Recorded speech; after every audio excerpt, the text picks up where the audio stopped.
All right, folks, it's Wednesday night. It's 9 o'clock Eastern Time, 8 o'clock in the Central Time Zone, so that means only one thing. Regardless of the month, the time of year, it is time to talk some SEC football, and we do it. We do it right. We do it right here with the best bloggers and broadcasters in the SEC, and tonight that includes David Waters, also Mike LaValle from Last Word on Sports, and myself, Mark Rogers, and my little endeavor, Mark Rogers TV. But you can catch all of us, along with Chad Neepling, on SEC Breakdown. So please join us on Twitter. We've got about 10,000 followers right there. And join the discussion on SEC sports in general, but football most specifically. Tonight, we're looking forward to the season, and we're looking at the best non-conference games scheduled by the SEC in 2016. And for me, these games are crucial to the college football playoff because by extension, you're trying to determine, is Team A better than Team B? Well, one of the determining factors is trying to determine how good are the conferences they play in, and the best way to do that, because they play in silos most of the season, is look at those key non-conference matchups among the best teams in the country in those Power 5 matchups to see who played the best. So, Mike, let's start with you. We've got a number of intriguing matchups, high-brand matchups here early in the season for the SEC to take on. What really catches your eye? Well, Mark, we got a lot of great games to start the season. I think the two best games are in Week 1. You got LSU and Wisconsin. I'm really excited for that. That's going to be up at Green Bay.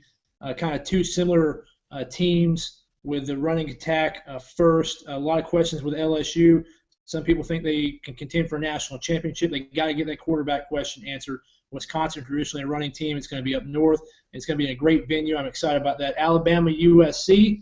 I think a lot of people are giving Alabama a pretty large advantage. USC has a lot of playmakers, a lot of returning starters. They have the question at quarterback. Of course, so does Alabama.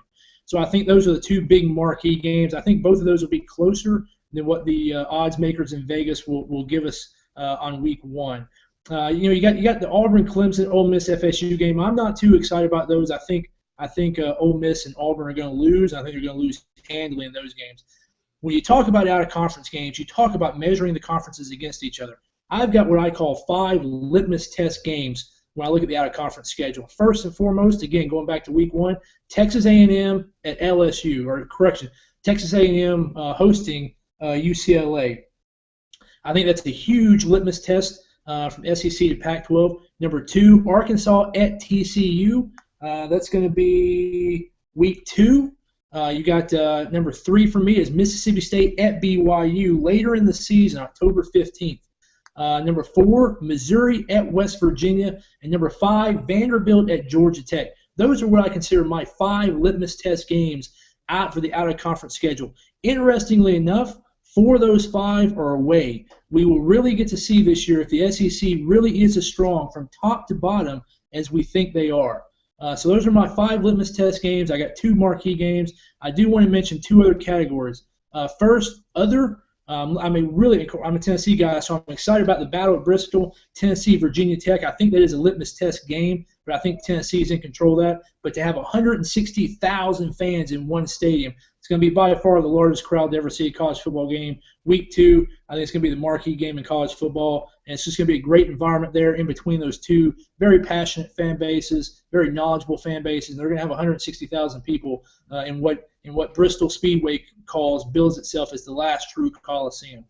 And then last, what I call the questions answered games. Auburn, Clemson, first week, we're going to find out exactly where Auburn is. Ole Miss, FSU, which I've already talked about. Both those teams will get their answers early on how well they're going to be able to do. And then Florida State at the end of the season. I'll let David talk about Florida State. The only part about that game is we'll know where Florida's at by the time we get to the last week of the season.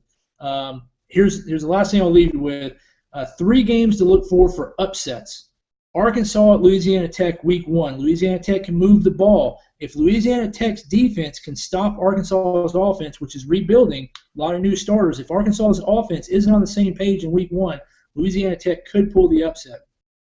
They are replacing a quarterback, but he's been in the system for 3 years. Week 2, Auburn versus Arkansas State. Auburn's probably going to be coming off a big loss to Clemson, and they have Texas A&M, a game that they have to have this year in week 3. Arkansas State is a dangerous team. top 12 nationally in scoring offense last year, top 15 nationally rushing offense. And, of course, Auburn had trouble stopping the rush. They returned 6 starters on offense, 7 starters on defense. So that could be a trap game for Auburn early in the season. Last upset to look for is a possibility, LSU versus Southern Miss. Again, it's a trap game. LSU will have, let me look at the schedule. They will have played at Florida the week before, and they will have Ole Miss coming up the next week. Of course, LSU has struggled with Ole Miss the last couple of years. Nick Mullins, a quarterback at Southern Miss, passed for 4,400 yards last year. We saw what Doherty with Western Kentucky could do against LSU's defense. They'd probably be better this year, but those are the 3 games. If I had to pick major upsets, those were the 3 I'd look for as far as out of conference early in the season. So those are my 4 categories, Mark. Best games, litmus test, historic, and the upsets.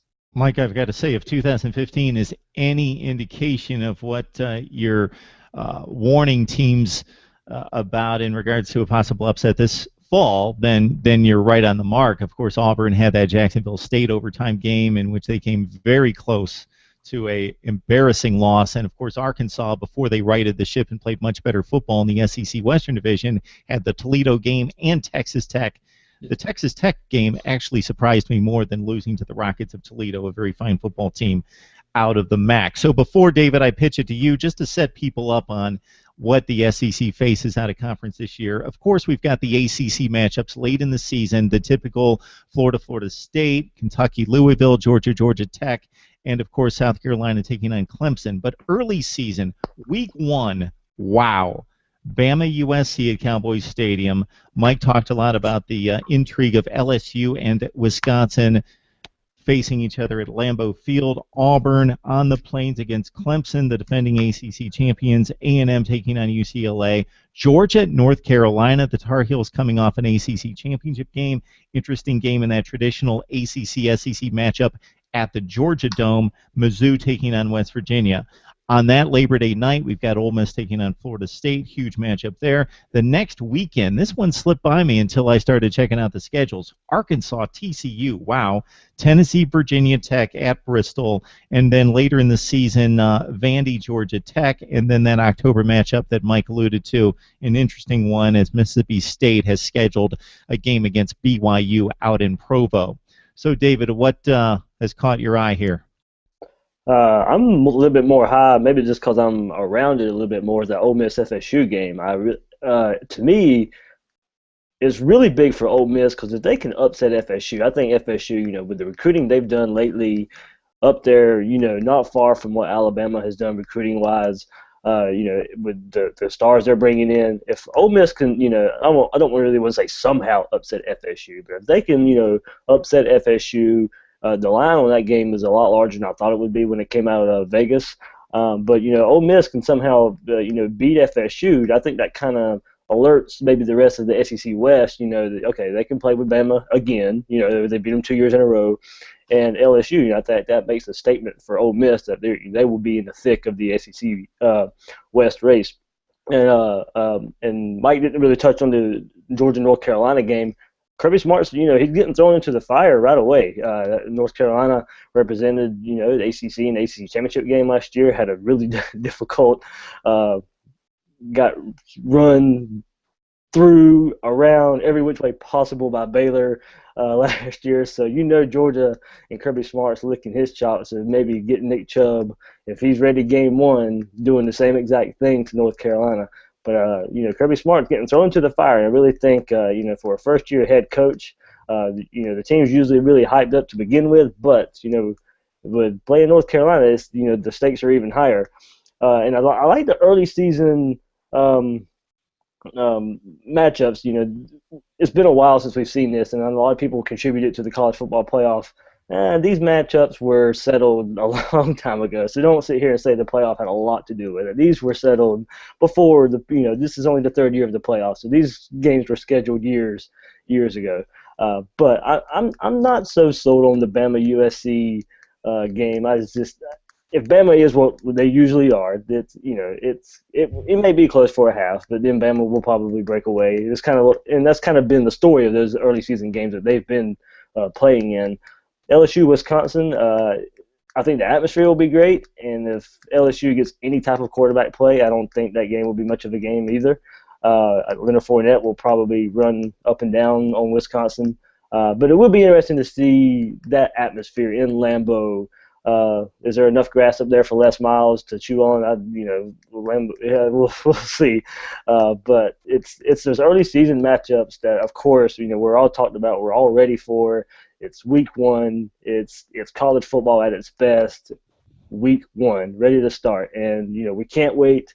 But we have many more games than you alluded to, the SEC, ACC matchups, and we'll dive into those because those are later in the year. But it will be, the SEC. Remember, the SEC East, who played those ACC teams last year, they struggled a good bit. So it will be interesting to see how well the SEC East versus the ACC matchups they have, can they close the gap any this year?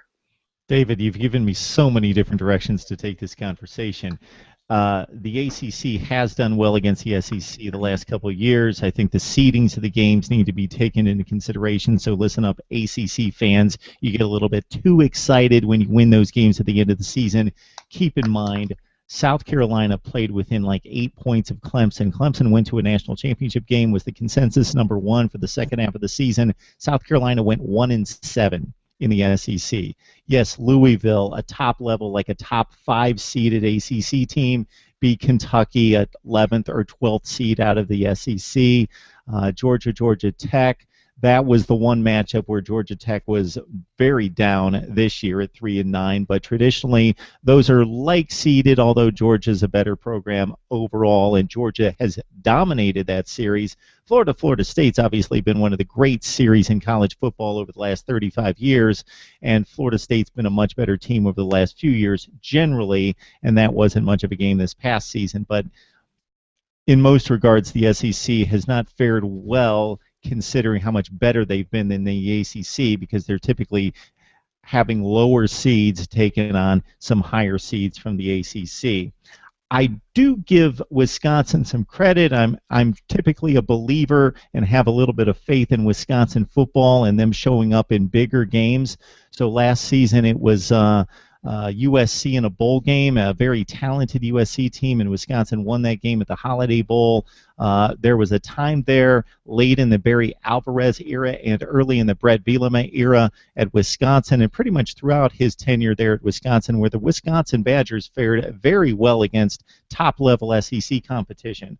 Last few times out, not so much. They lost to LSU a couple seasons ago in the opener, lost to Bama last year, a game in which they played very well for 3 quarters, then Bama blew their doors off in the 4th quarter, lost to a top 5 South Carolina team in the Capital One Bowl a few years ago in a very competitive football game. So Wisconsin has always accounted for itself extremely well against these top teams, and because LSU doesn't typically break away from the better teams, I think Wisconsin hangs in that football game. I do agree, David, on the Bama-USC game that this is marquee as it gets. If you're talking about traditional powers, brand names, it gets no better than USC and Alabama. But in looking at the personnel, USC trots out very impressive talent, but they don't have the in-the-trenches play that Bama does right now. They're still suffering from some of these scholarship reductions from recent years, and I don't think they have the defensive line play to match up with Alabama's offensive front, and that game could get out of hand late. But again, USC with very dynamic playmakers on the outside and a rookie quarterback. So regardless of who wins the USC quarterback battle, they are going to be starting a quarterback like Alabama for the first time, playing his first collegiate game. So that's going to be interesting right there. All right, guys, here's my top 10. And this not necessarily an elite top 10, considering if you throw out the late ACC games, there's only 11 games to choose from out of the Power 5 games against the SEC, but here it is. So throw Vandy and Georgia Tech to the side, and here's the top 10. Mizzou at West Virginia. I like the matchup there, and Mizzou playing a pretty solid team out of the Big 12 in the Mountaineers. All right.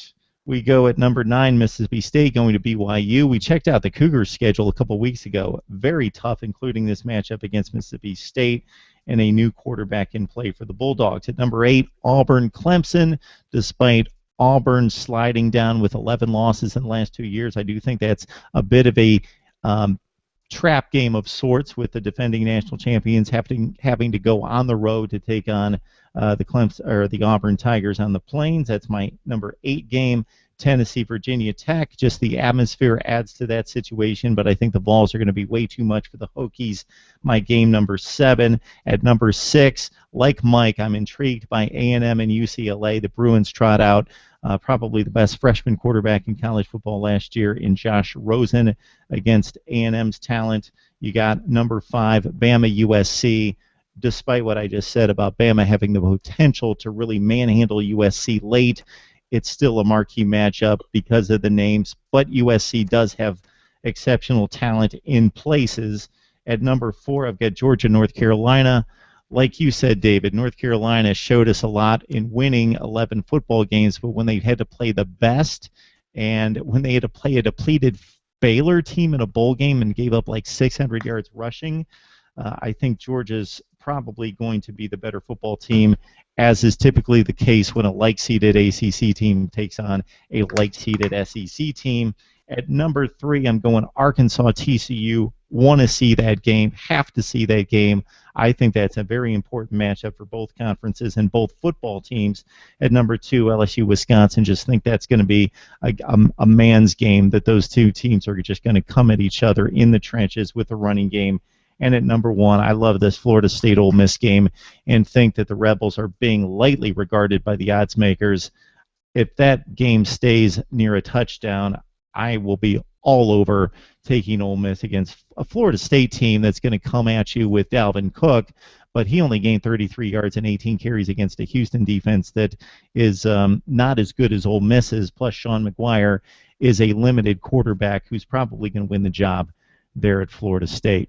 That game being week 1 and all the off-field issues we know with A&M and what's going to happen there and all the quarterbacks leaving and stuff, what is the players' mindset when they play UCLA? They're playing a team of name. They're playing a team that can actually test them. What happens if that team gets down? What happens if A&M gets down with this? Can we already see game 1 where the players' belief is in Kevin Sumlin? Say they get down by 14, 21 points. We know they have the style of offense to come back, but if they're playing a team that can actually put it on them. So, does the players back up Sumlin? Do they play for him? Or, I think that's game 1. I think that's one storyline I'm ready to see from Texas A&M is how the players react if that team does get down. To Texas A&M's credit, it was a similar talent situation in taking on Arizona State last year, in which that was supposed to be a really good game, and they really put it on them. From a psyche standpoint, you're right, Dave. This is a much different program 1 year removed from last season's opener. They had it all rolling.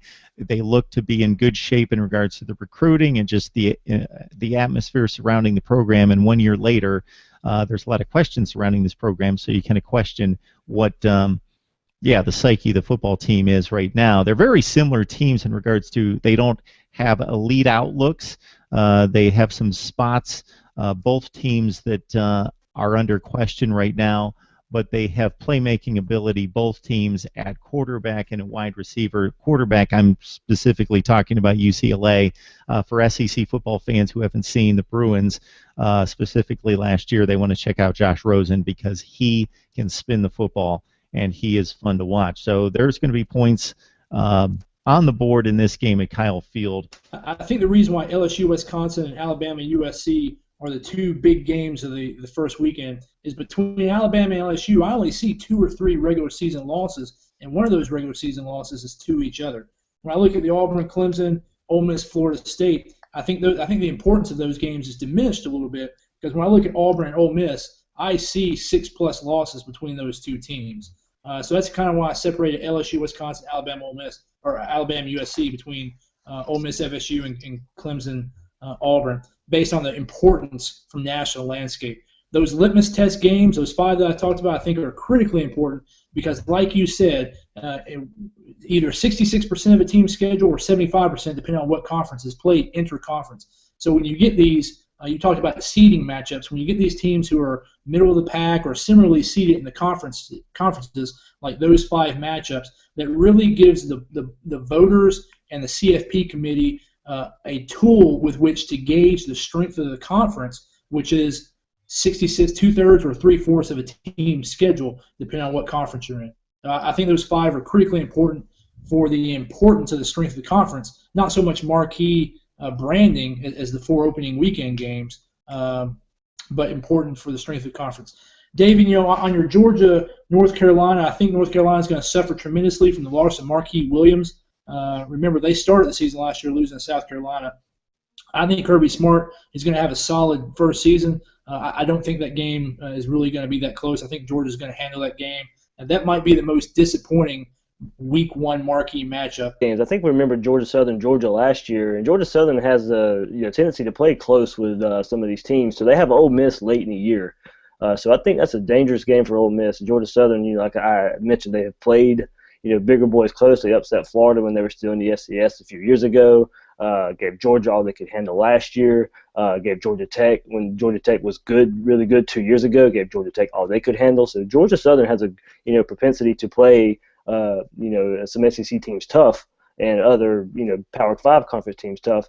And I think it could be close for a half, but Week 1, the App State Tennessee game, Tennessee is a much better team, a lot of hype going on. App State is picked to win this, will be picked to win the Sun Belt this is coming up year. I could see Tennessee being hyped so much for the season to get started. It may be close for a half, but with Hurd and Kamara and Dobbs, there's just no way App State will be able to keep up for 4 quarters. Like I said, and they'll be hyped. We all remember the Michigan upset. Everybody will probably be pointing to that with Tennessee being highly ranked. Everybody will say, App State, can they do it again? It may be for a half, but it's those 2 Sun Belt teams, App State, Georgia Southern, that could keep some games close for a little while. And then I'll go back to the Arkansas TCU game, since that all seems to be for all 3 of us a pretty big game. Both teams replace a ton of talent, or have to replace a ton of talent. And Gary Patterson, he's done it before. He's actually, when he went to the Big 12, struggled, built the program back up. Kenny Hill probably will be TCU's quarterback now, so a little bit of quarterback with some SEC background. But Arkansas will be replacing Brandon Allen with his brother Austin Allen, and Arkansas has a reputation under Bielema to not start the season fast. So this will be a big game for them to see, can they turn that around and actually get off to a good start in the season. Yeah, TCU has become a difficult place to play. You got to credit Gary Patterson. He brought a team from the Mountain West into the Big 12, and they got pushed around for 2 seasons. And it looked as though that may not be the best fit for them as a winning football program. It's obviously, from a monetary standpoint, the move to make getting into the Big 12. And he has recruited like a madman. He's built up this football program, and despite losing one of the better wide receivers in college football in Josh Doxson and one of the better quarterbacks in the game in Trevon Boykin, TCU will be a lot to tackle for Arkansas. I would expect the Hogs to come with a big power running game, and that's where TCU and Big 12 defenses typically have an issue with the SEC, as we saw with Leonard Fournette taking on Texas Tech. Now, TCU can actually play defense, and they bring back most of the defense from 2015. So this is a much different matchup, but that's how the Hogs will have a fighting chance against TCU on the road, to play a more physically pounding football game against TCU's fast, small front 7. It's going to be interesting to see how much Florida can close the gap. You would expect Florida to get better, as long as, lo and behold, we don't have a quarterback suspended halfway through the season. But having an offense and a defense being able to play together for an entire year, and then going to and see how much they can close the gap. Florida only had a safety against FSU last year, and still the defense kept the game close. Can they do it again? Can the offense generate any points? Because Florida's lost 5 of the last 6 against FSU after dominating during the Urban Meyer years, dominating FSU with Bowden and Fisher.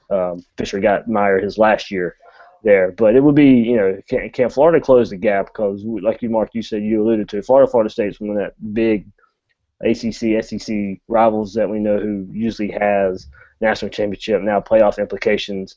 So can Florida close the gap when that game comes up in November? But Mark, another game we didn't talk about was Kentucky-Louisville. Of course, that's one of those SEC-ACC matchups at the end of the season. And while it probably won't be a marquee game, that could be a game that decides whether or not Mark Stoops keeps his job or loses his job. They've had two straight seasons where they started strong and then failed to make the bowl, failed to become bowl eligible, finished at 5-7. They could be in a very similar situation this year. They finish up two of their last 3 games previous to that, Georgia, Tennessee. You got to think they're probably not going to make those. So it could come down to another 5-6 Kentucky against a Louisville team. And if that is the case, the difference between Mark Stoops keeping his job and losing his job might be a bowl-eligible Kentucky at 6-6 versus a non-bowl eligible 5-7 Kentucky for the 3rd straight season. That might not have the national implications, but it could dictate the future of the Mark Stoops era at Kentucky. And So Mike, to jump off of that, I'll go ahead. Go ahead. This morning, I posted, on our Twitter page, will Mark Stoops be the Kentucky head coach after the 2016 season? Louisville game will probably have a lot to do with that. So 59% of our followers say no, he will not be the coach at the end of the 2016 season. So except for that subpar bowl season out of the SEC a couple of years ago in which the SEC West, the top 5 all lost, and I think the league went 7-5, the SEC is typically winning 75% to 80% of its bowl games in postseason play against like-seeded teams. That's been pretty much the trend during this SEC dominance of 10 or 15 years. If you look at these games, we've got 15 games right here. What's the guess on how many games the SEC wins out of these 15? So again, on opening weekend, we've got Bama, USC, LSU, Wisconsin, Auburn, Clemson, A&M, UCLA, Georgia, North Carolina, Mizzou, West Virginia, Ole Miss, Florida State on Labor Day night. The next week, Arkansas, TCU, Tennessee, Virginia Tech. A little bit later in September, we've got a game with Vandy going to Georgia Tech, and then in October, Mississippi State, BYU, and then all the way to the end of November, the 4 ACC, SEC matchups in Florida, Florida State, Kentucky, Louisville, Georgia, Georgia Tech, South Carolina, Clemson. Are we going to take a guess at what the record is going to be for the SEC against the Power 5? I had 6 wins. Mark, I had 7. Yep. Wait a minute. You've got the SEC losing that many games? Yeah. Okay. Week 1, I got Bama beating Bama beating USC, LSU beating Wisconsin. Yeah. UGA beating North Carolina. So then that means Ole Miss losing to FSU, Tennessee beating Virginia Tech, Vandy beating Georgia Tech, Georgia beating Georgia Tech at the end of the year. Mark, I got the SEC going 7-8. I'm there with David. Wow. You know what? Until I actually went through them myself, I've got 7 wins for the SEC. I've got Missouri losing to West Virginia. I've got Auburn losing to Clemson. Yep. Ole Miss losing to Florida State. I have A&M losing to UCLA. Yep. I have Arkansas losing to TCU. I have Florida losing to Florida State. I have Kentucky losing to Louisville and South Carolina losing to Clemson. And I think either Vanderbilt, Georgia Tech, or Mississippi State, BYU is a loss. I think I think the conference will split those two. So I've got 7 and 8.